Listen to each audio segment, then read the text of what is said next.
So first, it's great to be in Albuquerque. It's my third time in a year, just over a year, and great to see so many people, and people I've seen all over the country, and especially thanks to the Albuquerque City team. You guys have an amazing team. I'm probably going to leave some folks out, but with Daniel and Virga and Paul leading the team, Bill Momey up here, Reed, who we met at the airport, has been real involved. Gary, there's so many people. It's great to see a true team.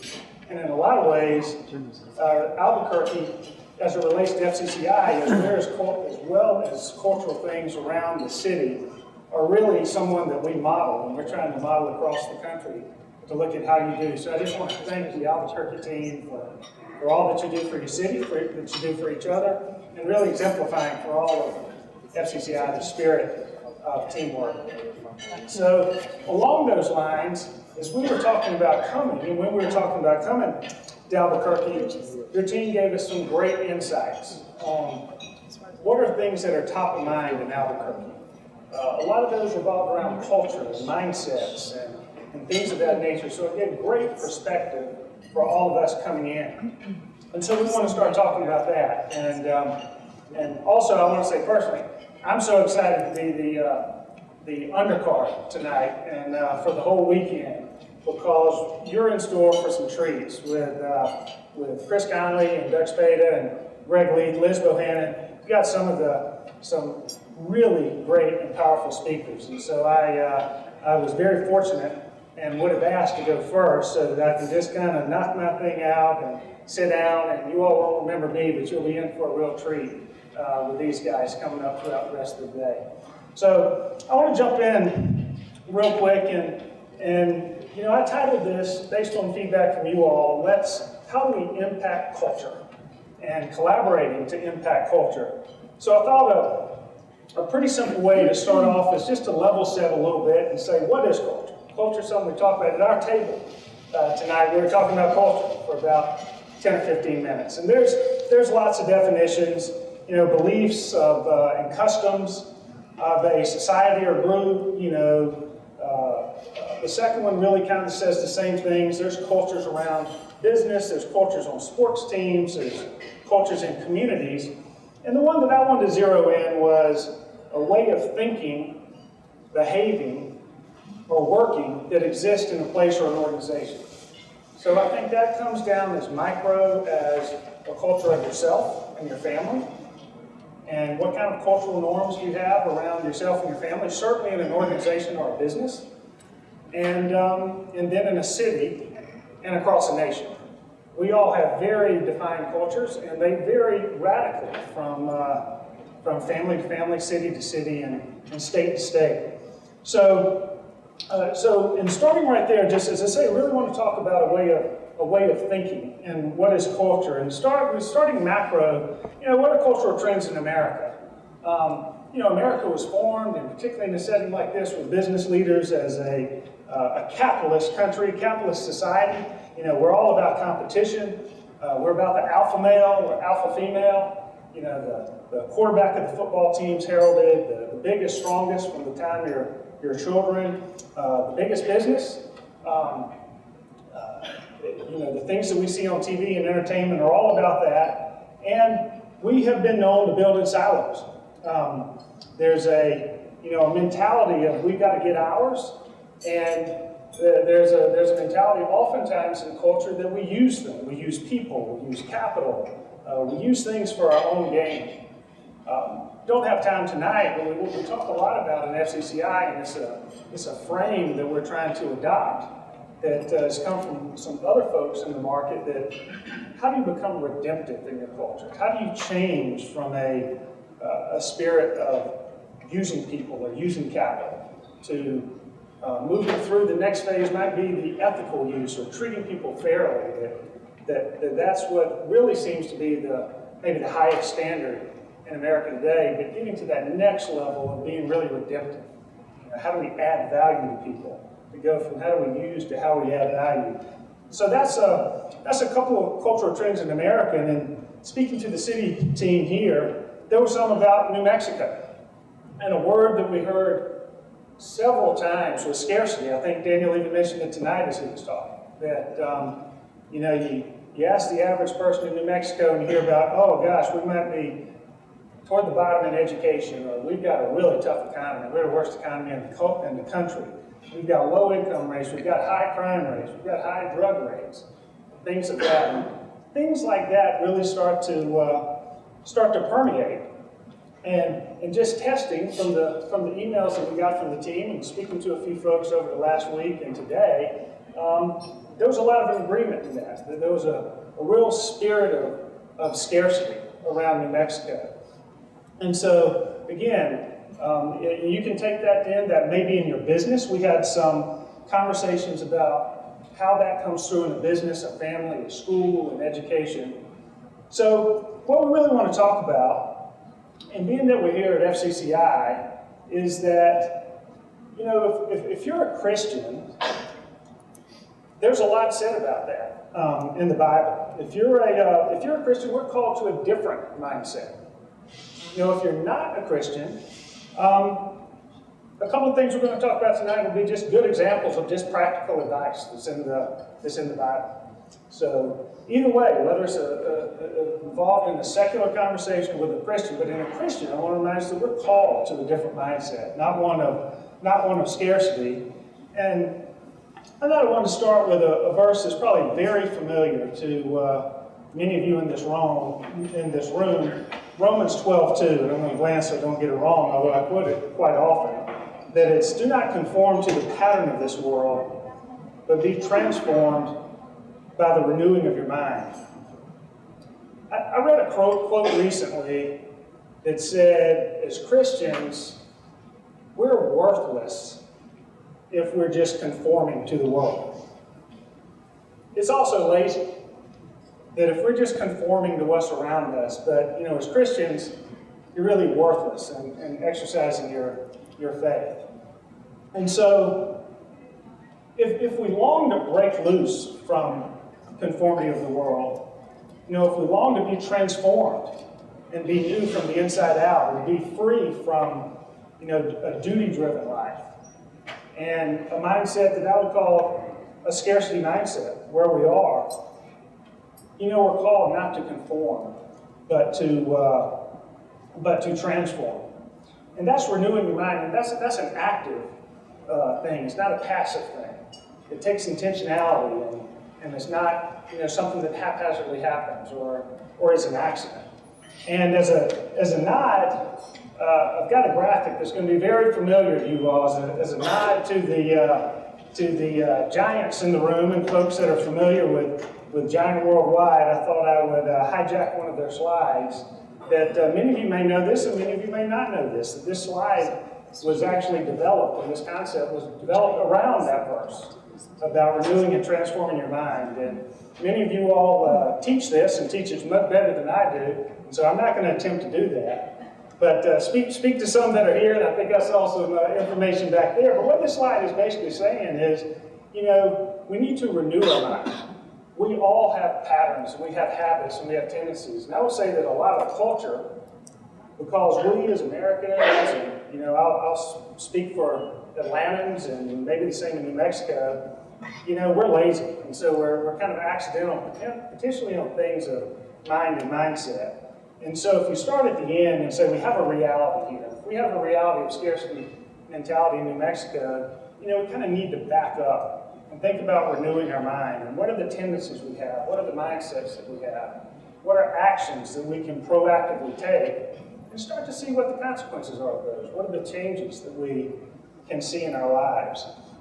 And so the part that, I think Giant may say this, but I typically say all the time, I think all the time looking at this, is knowing yourself and knowing where you're starting is the first step to leading yourself. But in this context, that's really the first step in leading others. And if we're going to have an impact on culture, if we're going to have an impact on our families, if we're going to have an impact on our businesses, we kind of need to start with some self-evaluation and start to lead and be proactive and be intentional about the things that we're doing in our lives. And so, in the context of renewing your mind, again, if you're a Christian in this room, how do we do that? Where do we start with renewing our mind? So there we have dozens and dozens of examples throughout the Bible. But in that context, it's really kind of the input. You know, our mind's like a muscle that we exercise, the things that come in. The inputs are so important, more important than we realize. But whether that's reading the Bible, positive books, seeking wise counsel, being around folks that are that have a different mindset, that are trying to change where they are, meditation and prayer, and again, that crossroads of being intentional and not being accidental. So, you know, the bad news about this is that it takes some work. You know, it's easy just to take things as they come. It's easy to go with the crowd. It's easy to fall into a victim mentality. But it takes some intentionality and some action and some changes, back to that infinity circle, to renew our mind. And so then the next concept that we were talking about, before we get another slide, was, I'm going to read these because I have two or three, that goes hand in hand with the mindset and the cultural and changing the actions that you have, was around this concept around abundance over scarcity. As I say, scarcity was a term that came out a lot. And again, several more examples. If you are Christ followers, the Bible has a lot to say about that.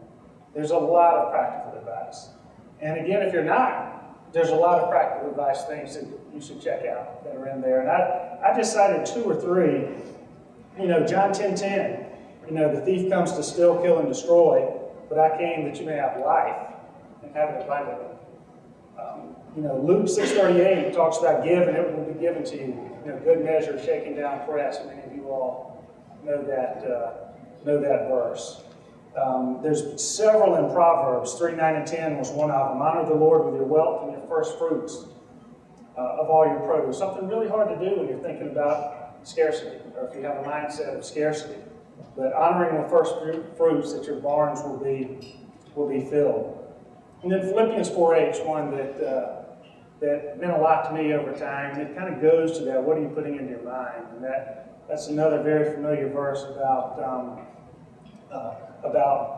how you set your mind and meditate on things that are good and beautiful, and or good and lovely and pure and noble and honorable.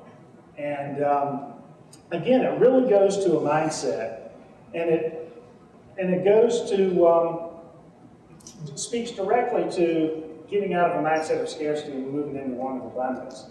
And so to that, I went to our friends again at Giant. I knew there were going to be several in here, so it's a little bit of pandering to a part of the audience, but there's a little bit of risk in that they've heard and seen this many, many times. And this is a slide that I really love, and I think that it just really kind of goes to the heart of impacting your culture, again, whether that's the culture of your family, community, or a nation. And this is a very simple graphic that says, are you thinking that you can't do things because you're inhibiting your own beliefs? You've got a limiting mindset. Are you really being prohibited, which is kind of an external act? You know, you can be prohibited from doing something, and that's maybe someone else causing you not to be able, or you can be inhibited. And it's been my experience that inhibition is far, far away. Probably, 10x from prohibition. That is really about what we think we can do. And I think there's plenty of folks that can talk for hours of mind over matter and meditating on positive thoughts. Again, the Bible has scores of verses that talk about renewing your mind and meditating on things. And so I wrote down a few things that says, well, what can you do? How do you change your mindset? How do you break free? And there's a number of practical things. One is just starting to have an abundance mentality. And one thing I'm going to pause for 30 seconds to do right now is an exercise that I do every now and then. Someone gave it to me for a Thanksgiving, an essay they wrote probably 15, 20 years ago. That was, think of things you're grateful for. And, I would challenge you right now, or when you walk out of here tonight and you're thinking about these things, just to write a list of the things that you're grateful for. We don't do that often, and we take a lot of things for granted. And I don't know if New Mexico is the 50th in the economy or not, but I know that if New Mexico is 50th, we are still in the top 1% of the world. And we've still got an abundance of resources. In New Mexico, we've got natural resources, and we've got weather, and we've got culture, we've got, you know, a genuine spirit of folks around New Mexico and Albuquerque. But just stopping and pausing and thinking about the things that we're grateful for is a great exercise. You know, just smiling and starting your day right. You know, a friend uses this quote that says, you know, what is the first thing that you do when you get up in the morning? You know, that is the most important time of the day. And if you're like me, honestly, I think I'm down to, you know, 2 or 3 days, but the first thing to do is you whip out your telephone and take a look at the emails or the news or turn on the news. And what was pointed out to me was really a radical kind of paradigm shift in my mind, is that when you do that, you're letting the world and the culture set your agenda for the day. You're letting other people decide. You're letting the emergency, or you're letting the negative email from the office. You're letting the news story that comes on the first thing in the morning set your mind first part of the day. And so stop doing that. You know, there's lots of things that you can do otherwise, and I'll leave that to you, but is that just think for a minute? Is it meditate? Is it listen to something positive? Is it do a devotion? Is it to get into prayer? What are things that you can do? But that's a significant one. That starts your day, and it's a simple, but not necessarily easy thing to do. We're all very, very addicted to our phones, myself included. But to start the day by setting your own agenda and not letting someone else to do it. And so there's several others. I'm gonna move along, but making the most out of opportunities, preparing yourself for opportunities, expecting, being expectant in the things that are going to happen in your day, your life, your business, your family. There is so much that's about the mindset, and I just can't encourage enough to do that. So, renewing our minds and focusing on abundance, not scarcity, and collaboration. And that's where we're gonna kick off. And so I want to round out talking a little bit collaboration. This conference, tonight and tomorrow, we call Leadership Collab. And it's a name that we adopted over the last several months, and we're doing around the country. And so what is a Leadership Collab? And what does that mean? And how is that kind of representative of what's happening and how we're interacting? Well, first of all, it's intentional. It was intentional that we said collab. A lot of folks say that's a funny word. It's just short for collaborative. And that's what we're looking to do here. And so you'll see throughout today and tonight, we've got folks here from FCCI, obviously, that's done this for a few years.